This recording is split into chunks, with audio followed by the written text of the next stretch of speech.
I'm going to, since it's a talk, I'm going to talk more about it, though I have made about 5 slides of presentation just to tell what EdTech is.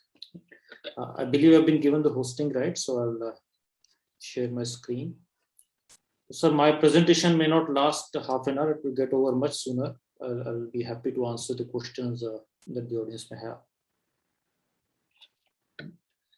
So first thing, demystifying EdTech. Why am I saying so?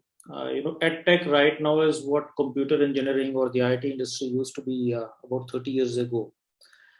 Extremely hot field, a lot of buzzwords, a lot of glamour attracted to it. And a lot of people feel it's a quick way to make money, which is not the scenario. So we'll actually get to see what EdTech is. Also 30 years ago, if you tell somebody you're an IT engineer or computer engineer, they would expect you to know everything about computers, be it networking or programming or even fixing the printer, because that's a perception, oh, you're a computer engineer, so you should be able to do all these. So it took people time to realize that there are specializations within that field, and the skill sets needed are very, very diverse, very, very heterogeneous. Same is the scenario with EdTech right now. EdTech is being viewed as one market, huge market. Oh, we have so many schools in India, we have so many students in India, so let's enter into this huge, big market. But it's a very heterogeneous market. Probably there's more diversity in EdTech compared to many other businesses that you see these days, be it e-commerce or food business or anything else. So my first slide is just going to give a brief about what are those key segments within EdTech. The biggest segment in EdTech is something we call K-12, kindergarten to 12th standard, which is about 1.2 billion US dollars as of now in India, expected to grow to 4.3 billion in the next 3 years.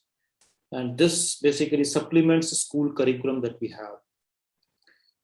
Next big segment is the test prep segment. Again, close to $1 billion, $0.9 billion, and expected to grow to 4 billion in another couple of years. And this is an evergreen sector.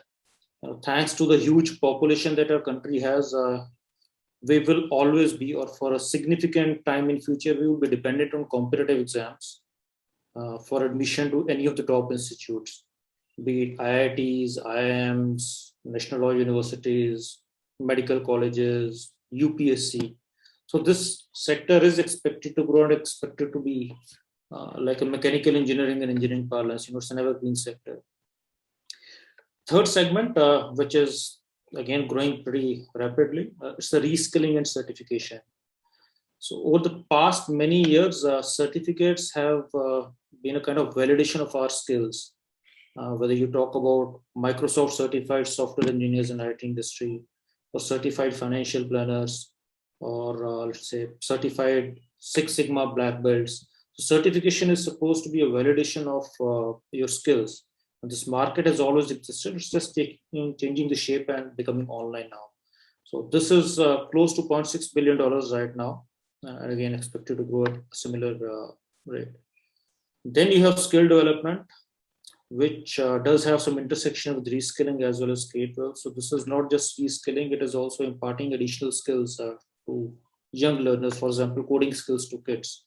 That's a market which is growing up pretty rapidly, again, 0.3 billion as of now, expected to cross 1.2 billion by 2025.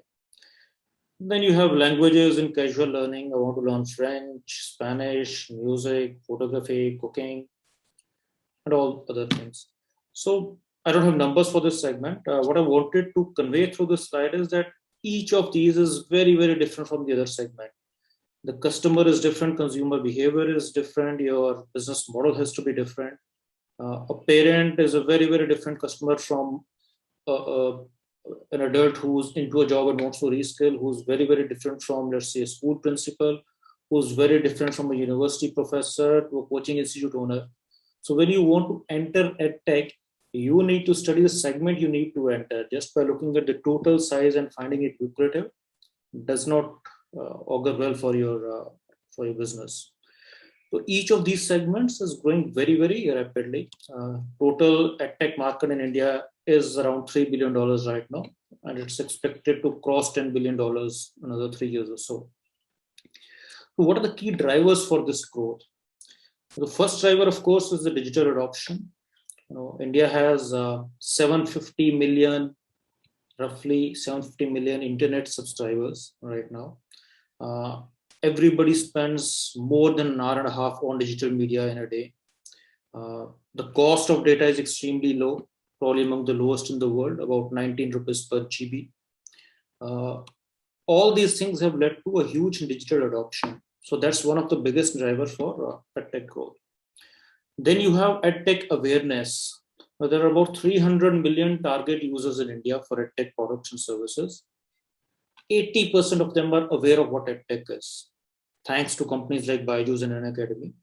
Almost every user is aware of what EdTech is, and that's a huge plus for the industry. There's no need to build awareness, it's already there. Third, among those who are aware, 60% are willing to pay. This is the highest across any industry. Compared to any other industry, willingness to pay is highest in EdTech user. Though affordability is a concern, but people are willing to pay. In spite of a large amount of free content being available on the web, people are still willing to pay for the EdTech product. And fourth, of course, is the government impetus. You have national education policy, which emphasizes on digital education. You have something known as Disha, which is Digital Saksharta Abhiyan, launched by the government in both rural as well as urban areas. So all these drivers are in place. The macro environment is very conducive. Industry is growing at a very high, rapid growth. There are a lot of the size of the learners is huge. 41% population is below the age of 18 years. So when everything is in place, then everybody should be making money, which is not the scenario. There are roughly 4,500 plus startups in education sector in India, but the number of companies which are EBITDA positive are in single digits. So why is this the scenario? If everything is in place, why are people not making money? Why is everybody not profitable? It is because there's some inherent challenges as well, just like in any other industry. First challenge is that the chunk of the pie is very, very limited. Almost every player is trying to target the same chunk rather than trying to expand the market. For example, 87% of the target users are in tier 2 cities, but people have not been able to penetrate that. 6% of the target users are in metro, 7% are in other tier 1 cities, and everybody is trying to target those consumers because these are the ones who are willing to pay, for whom the product is affordable, and some other reasons that I'll talk about later. So nobody's trying to expand the pie. Second, nobody is trying to make any personalized content. So everybody is trying to target the same users with the same content. For example, the B2C market for K-12 is extremely crowded, and there's hardly any differentiation. In B2B, everybody is trying to make LMS and sell it to the schools and universities. So nobody's trying to innovate on the product piece. So the cost of acquisition is very, very high. Most EdTech companies are relying on the FOS sales model, the feet on street, where you have sales teams who visit the customer, give a demo of their product, and try to make them pay for the product. If this acquisition cost has to be brought down, you need to have more of digital sales and inside sales, but that is not the case. Since this industry is at an nascent stage, customers are still transitioning from offline mode to online mode. They also prefer some personal touch, and that, according to them, builds more trust when they're transitioning into online. So this is going to take some time to bring down the acquisition cost. Personalized content, as I mentioned earlier, unfortunately, most of the academic content in India has been, if I may use the word, inspired from the content of foreign authors. I can name some books, which I will not, which are just a replica, and they're very famous books known in their domain, which are replica of same content written by a foreign author in slightly simpler English.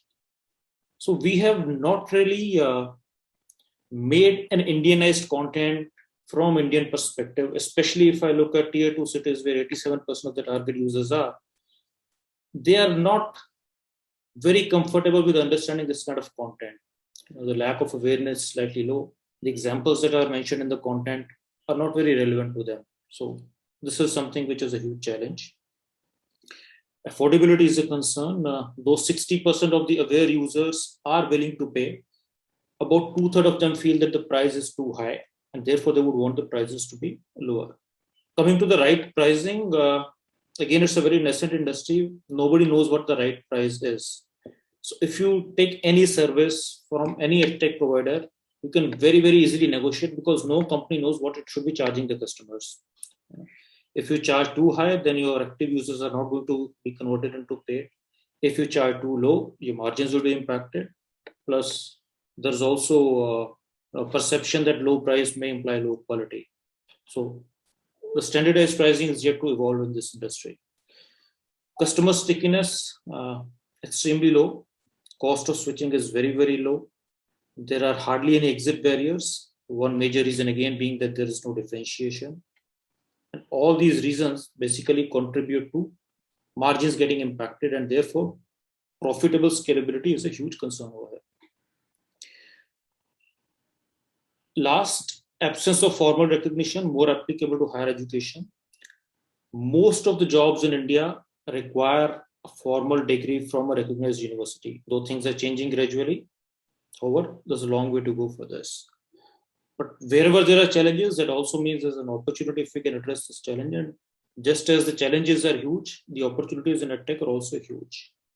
The very first opportunity is expansion in tier 2 cities.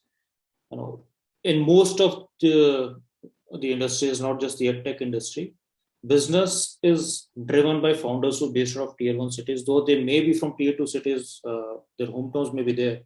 But the entire ecosystem has been built in tier 1 cities only, whether it's access to talent, whether it's access to capital. And therefore, it becomes very difficult for someone to understand the psyche of consumer in tier 2 cities and make their products more relevant for those users. So there's a huge opportunity in that. Multilingual expansion, many users, especially in tier 2, tier 3 cities, even though they're studying in English medium schools, they're more comfortable in communicating in their local language. So if the delivery has to be effective, the content as well as delivery mechanism that needs to incorporate more vernacular languages. There's a huge scope in this, but nobody's looking into it. People are focusing on English because it's very easy to get English content, very difficult to get good quality vernacular content. Linked to that, personalization, collaboration, instant feedback. Now, this industry is education industry in India is about $100 billion. EdTech is just about 3% of that, though it is expected to cross 10% over 3 years. And this remaining industry is dominated by academicians. And academicians are not big fans of EdTech. They believe that EdTech is more about tech and less about ed. And they're not very wrong. One of the major reasons why education through EdTech is not effective is due to this lack of personalization, collaboration, instant feedback, which the conventional teaching methods can afford. So if anybody takes the lead in building this across whatever segments are there, whether it's test prep or K-12, there's a huge opportunity to do something good over here. Next point is,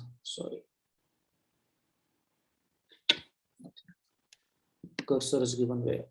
Gamification, again, leading to personalization. It's at a very, very nascent stage in India.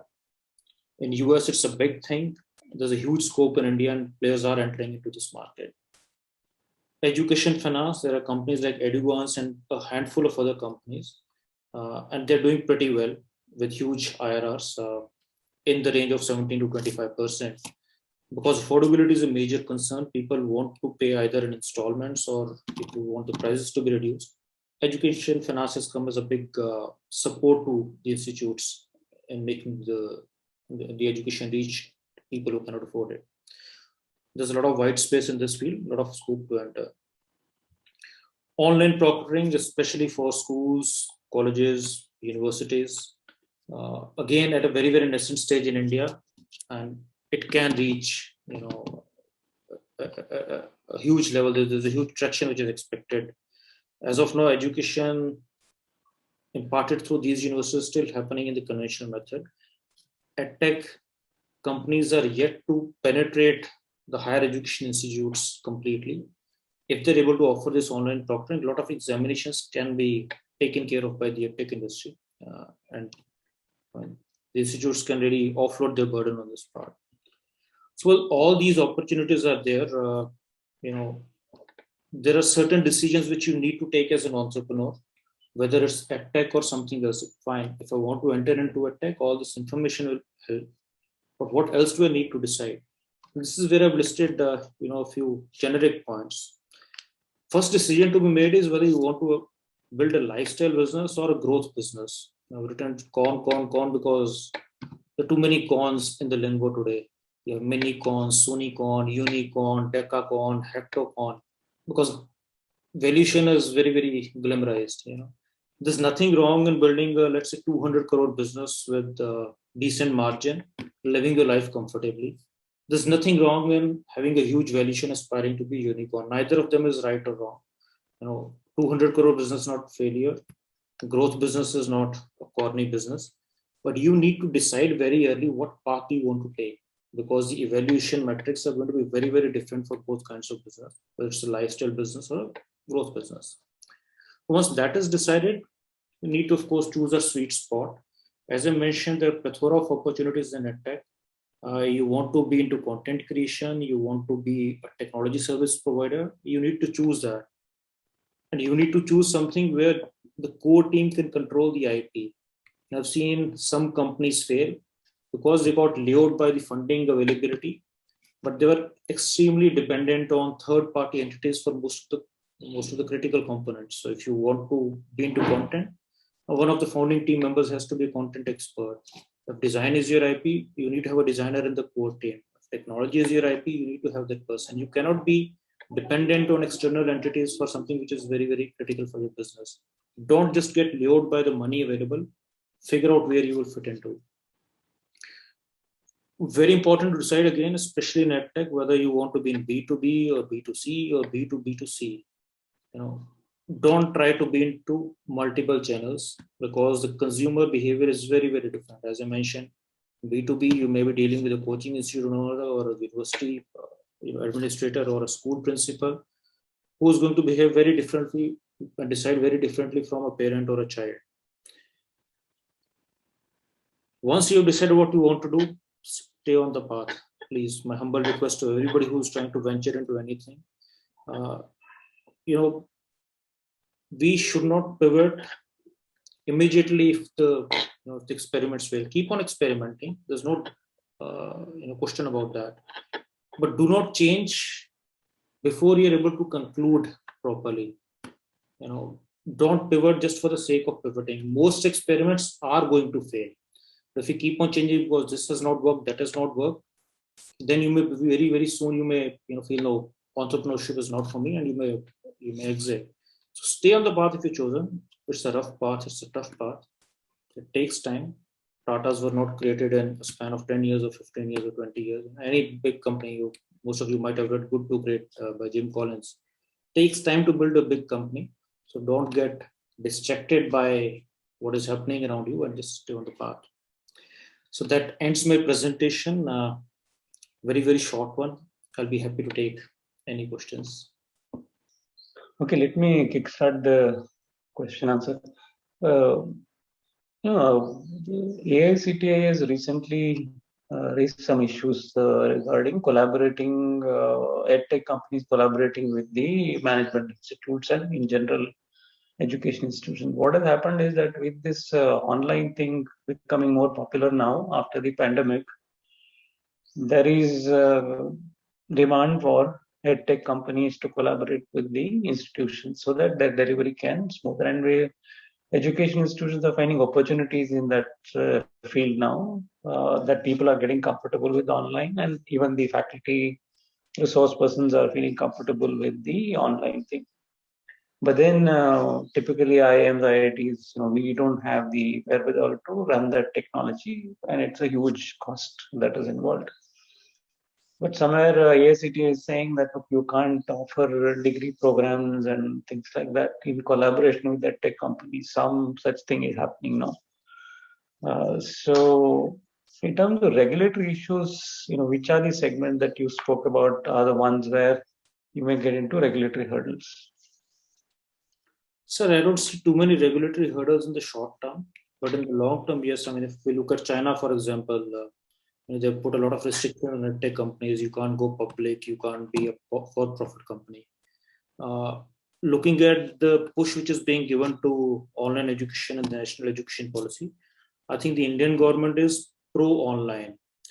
However, what we do think is that the government is trying to create those digital assets and the infrastructure on its own. It may take 10 years, 20 years for the government to put those restrictions on tech companies, because one thing which is for sure is that many tech companies are exploiting their customers. The quality of the offering is substandard, and the sales is being done majorly on fear factor, which should not be the case. I think the government is trying to bridge the digital divide, make digital education accessible and affordable to the masses. And after that, we may see some regulatory, constraints coming in on edtech companies. But when I say that, it will be edtech companies and not edtech industry as such, and not digital or online education as a mode of education. I think that is something which everybody wants to grow. That is in the benefit of the country. But yeah, if there are some malpractices which are happening, those restrictions will definitely come into place. But nothing that I can foresee in the short term. Saurav, have raised his hand. If you can take his question. Yeah, good evening. So thank you, Kamaldeep, for this very insightful and short to the point presentation. So it was really nice. I just wanted to know your view that there's a lot of talk about metaverse and, artificial intelligence and virtual reality. So I wanted to understand that, how do you see virtual reality changing the edtech world? Because I mean, right now, of course, it's in a nascent stage, but I'm assuming that in another 3, 4, 5 years, that might be the next big thing. So how do you see virtual reality changing edtech? I really believe that it's going to add a lot of value. When we talk about the personalized content and the effectiveness of delivery, virtual reality is going to be a big part of that. Whether it's AI or VR or AR, as of now, they are buzzwords used to attract funding more than provide good quality services to the customer, because these are new words, customers don't understand them. But over a period of time, I think VR may become a very key ingredient in whatever you're offering to your students, because the biggest problem in edtech products today is the effectiveness of delivery. That is why it's not able to compete with many conventional methods, and VR is going to bridge that gap very effectively. So I do see a huge scope, just to answer your question in short. Okay, thank you. If you also want to explain about your firm, what exactly you do, and how did you get into this space that you've gotten into? Sure. So, sir, College Doors, we are into the test prep part of all the segments we showed earlier, and we are into B2B. We deal with coaching institutes which prepare students for competitive exams. And what we offer to them is a technology platform as well as the content. We have our own dedicated content team which prepares content for these exams. We got about 1,000 plus institutes in the country using our product, spread over 200 cities in India. And we have a reputation for high quality content and reliable technology. That's where we want respect. How I entered into this space, I'd always wanted to be on my own, but after completing my PGP from IIM Indore, after a few months landed into a banking job, Standard Chartered Bank to be precise, which gave me a good fully furnished house in Bangalore, gave me personal loan at the rate of 2%, gave me a free of interest home loan. Life became very pushy. So the entrepreneurship dream somewhere went for a toss for a few years. It's only when I quit Standard Chartered Bank, joined Tata AIG Group, the 2% became 18%, and life hit me hard. And that's when I realized those were distractions for me, whatever I wanted to do. And I've always been trying to be on my own ever since then. Fortunately, got the right team, right people in 2012, and started as a consulting company, because that was the core area where we had expertise. we wanted to do something in the process of education. So we met somebody in Kota, a chemistry professor, and said, we want to build some processes, for the education industry, and we'll need your inputs. And he said, forget about processes. Your, data analytics and processes don't work in this industry. So we said, fine, okay, let's do a pilot. And you tell us, how do you make an effective paper to test a student's assessment? So he gave us some criteria, and based on that, we generated a paper. We took about 5,000 questions from them, and based on rules, based on algos, we created a paper. So we asked him how the paper is. He said the paper is pretty good. We created a JEE main paper. Then we went to IIT Bombay to validate, and we gave our paper to 18 students who had just cleared JEE main exam and first year of computer engineering. And their scores in our exam, as well as the other exam, the main exam that they gave, the scores were very, very similar, standard deviation of 5%. So that gave us the confidence that we could put some of our inputs to use in education. And gradually we became so fond of the field that we had just entered that we left everything else, stopped the consulting company, and started this company, which is called Eduzor. So we started with the content basically. You give us the content, and with our algos we'll create representative papers. Started with that, made a website offering B2C. Realized very soon that in these 2 years of 11th and 12th, students do not have time to try anything new. They're highly dependent on the input that their teacher gives. So we pivoted from B2C to B2B. And ever since then, we've been making changes in our platform to make it more suitable for a teacher's requirement. Fortunately, things are clicking, and we're moving smoothly now.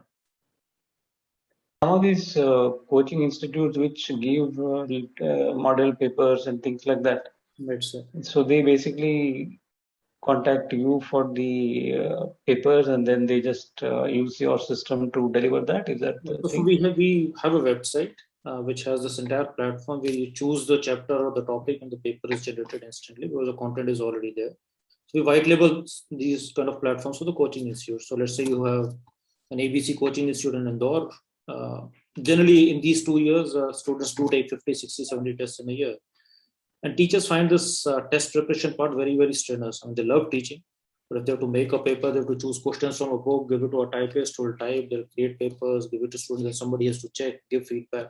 So all this process is very time consuming, and something which the teacher does not really enjoy. They enjoy teaching, not doing all this administrative work. So in us, they have partners to whom they can outsource all this work. So let's say there are 500 students in the institute. The teacher will teach and then tell them, okay, go to this site. These are the chapters. I've scheduled a test for you. Take the test. So those students come to our website, which is the white labeled in the name of the institute, and they take tests over there and see the analytics. Okay. That's all. Hi Kamal, on your website, there is also a pricing which is mentioned. So is it now B2C as well? It started from B2C. So we anyway have the payment gateway over there. Pricing is mentioned. Less than 5% of our revenue comes from B2C. We don't sell B2C. We sell only to B2B. Since we have started with B2C, we let the pricing be there in case anyone wants to come and buy, they can do so. But that's not where our focus is. We don't do any sales to B2C. Whatever happens accidentally happens on its own. Okay. Seems like I've chosen a topic which is out of syllabus for many.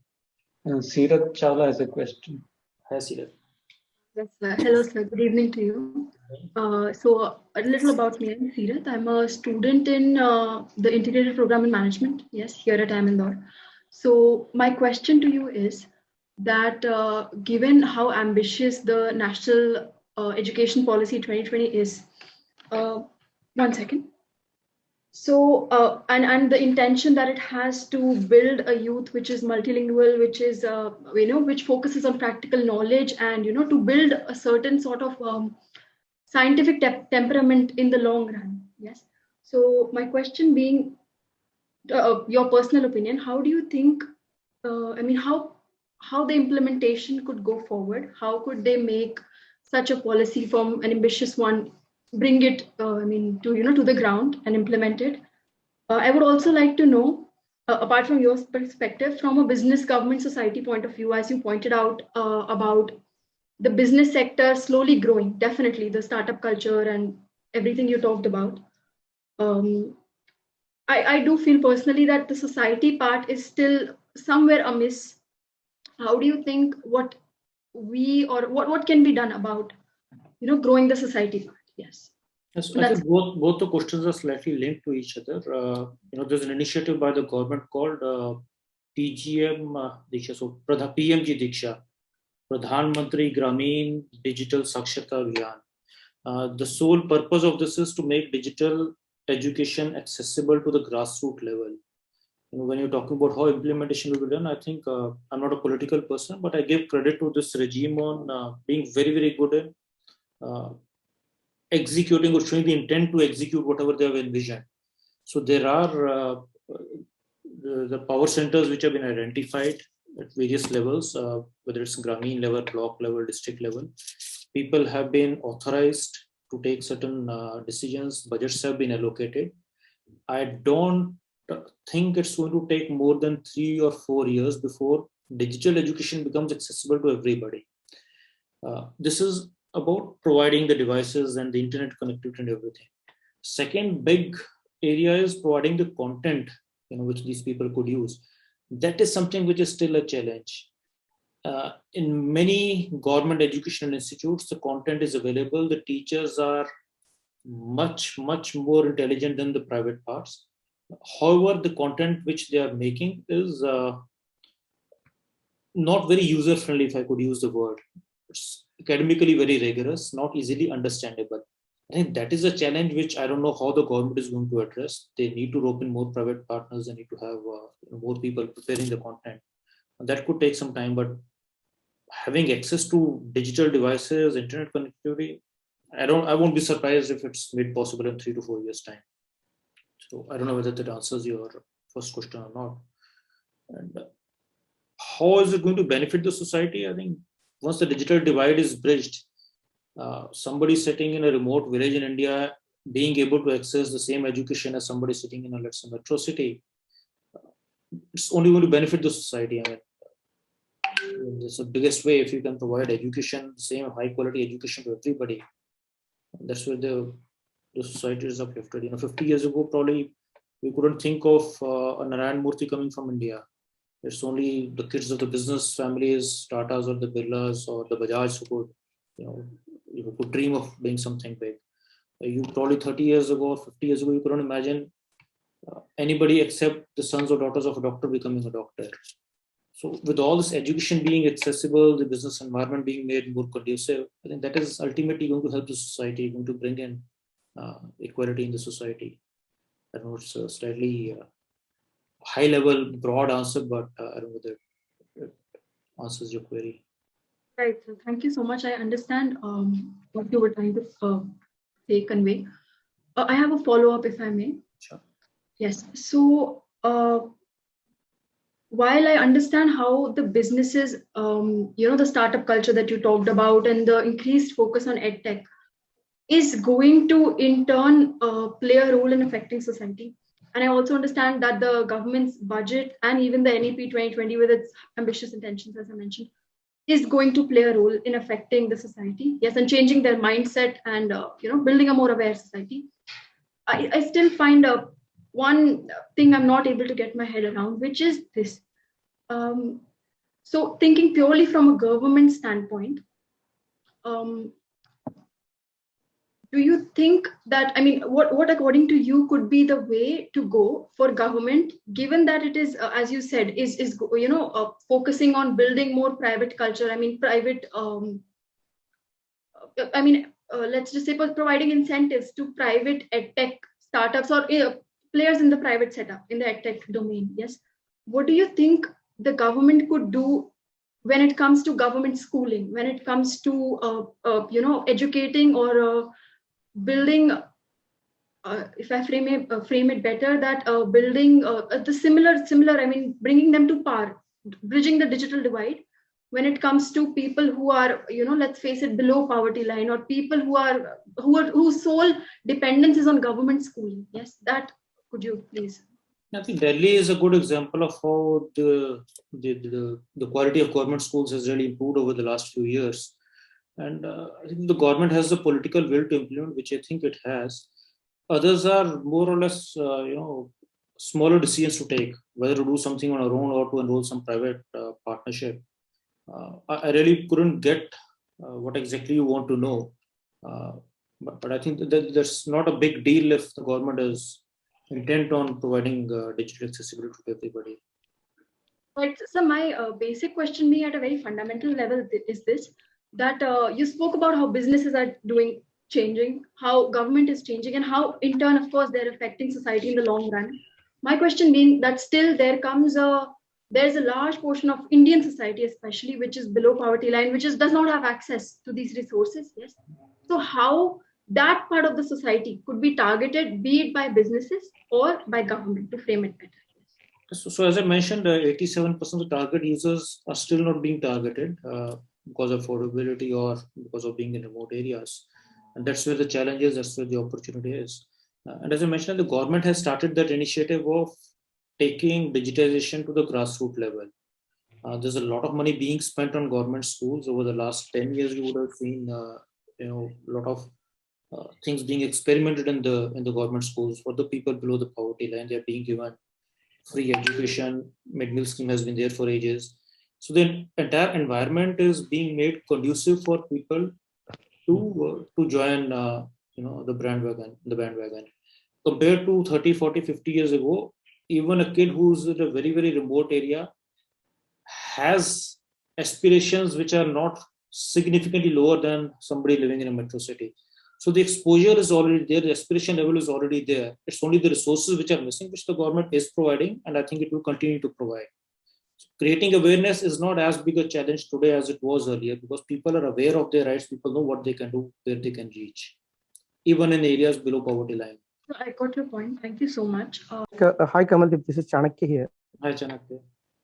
Yeah, hi. So actually, I am also into your kind of league. So I'm into Get a Connect. So we are focusing mainly into corporate LMS. So I have got two questions actually. One question is, what are your learnings and your best practices which worked for you in your B2B sales? And second is, what are your thoughts on team building? When should we? Second question is very close to my heart. I would love to answer that. Coming to the first question first, I think key learning has been flexibility. To give you an example, our segment was heavily impacted during COVID. Coaching institutes were shut down. Hotels were open, malls were open, theaters were open, but coaching institutes were among the last to be opened up. And the revenues really got impacted a big time. We offered a product free for 2 years to everybody. We used the product, don't worry about money. Whenever the money comes, we'll take it. So we took a big gamble. It helped us build a lot of trust in our customer segment. A lot of our competition exited the business because they were not getting their revenues. So you need to be flexible about what the customer can afford. That was one big learning. Second is, do not compromise on the quality. Do not take shortcuts on whatever is critical to your business. For us, content is the king in our business. We put a lot of focus on making our content error-free and high quality. That is where customers are willing to pay us money. Otherwise, pure softwares, technology platforms are available in plenty. Even a local person who's made your website can, make a testing platform for you, and you can use that. It's the content quality which is given us. So there has to be differentiation. You can't just be a me too. And that is one thing. Second, when to build the team. I think we identified what are those areas where it is better for us to save our time and delegate to others. Something which is not core to us. Whatever was core, whether it was customer acquisition or content, we did it on our own for quite some time. Once we had the required cash comfort, that is when we went to expand the team. So for our kind of business, it's very important, and we are bootstrapped. We don't take money from investors, apart from a small friends and family round. We don't raise money. It was very important for us to have a tight control on our costs. So I think that was the biggest driver of deciding when to expand the team or not. But we still had an accountant, an HR person, and other non-core areas. We had the team already there because we didn't want to spend any time on those. So you identify for yourself what is it that is core to you. You want to keep it with yourself. Something which is not so value adding, have a team as soon as possible. If your question was about timing of building the team. Yeah, that makes sense. Yeah. One last question. Somebody raised hand. Yes, you are. Sir, so I dream to be an entrepreneur one day, but I have a question. So, uh, in your path to building this company, like starting this company, so did you feel some barriers or hurdles, and how did you overcome it? That will be my first question. And the second question will be, so if you are expanding to this tier 2 cities, say for example the 87% of the market, so if I am the market leader of the edtech platform currently in India, and we will be both competing to take our shares in that space, so how competitive that condition will be, and how will you Not at all like competitive. Let me say a second. This is a huge space for everybody. You can have 100 more players in that space. Everybody will have something, to get into. So that's not competitive. It's a virgin territory. There's scope of many players to enter into that area. Coming to your first question, slightly global in nature, yes, there are barriers whether you are thinking of becoming an entrepreneur or changing your jobs. You do think before taking the decision. The barrier was more in the mind. I come from a very service quality background. My parents have been government employees.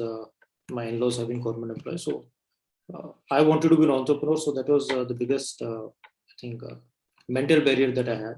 Otherwise, once you start, yes, you have to change your lifestyle. You have to control your costs. You have to convince your family that one day you will again be a breadwinner. So yeah, it's more of those barriers rather than anything related to business, I would say. So thank you very much, and I hope to see you a bit later in the other event that we are planning.